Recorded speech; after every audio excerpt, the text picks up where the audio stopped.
ఒకప్పుడు భూమిపై ధర్మం తగ్గిపోతుంది, పాపాలు పెరుగుతున్నాయి. అప్పుడు దేవతలు కలిసి మహావిష్ణువును ప్రార్థించారు. ప్రభూ, భూమిని రక్షించండి అని అడిగారు.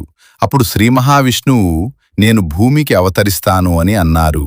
అలా ఆయన వెంకటాద్రి పర్వతంపై అవతరించి శ్రీ వెంకటేశ్వర స్వామిగా వెలిగారు. ఆయన అక్కడ నివసిస్తూ భక్తుల కష్టాలను తొలగిస్తూ వారి కోరికలను నెరవేర్చుతూ ఉన్నారు.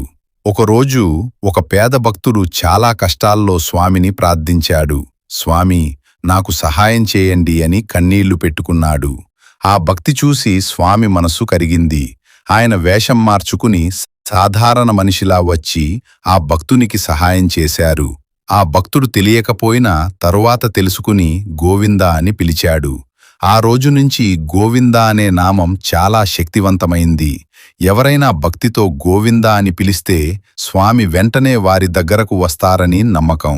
భక్తి ఉంటే స్వామి ఎప్పుడూ మనతో ఉంటారు. గోవిందా అనే నామం మన జీవితాన్ని మార్చుతుంది.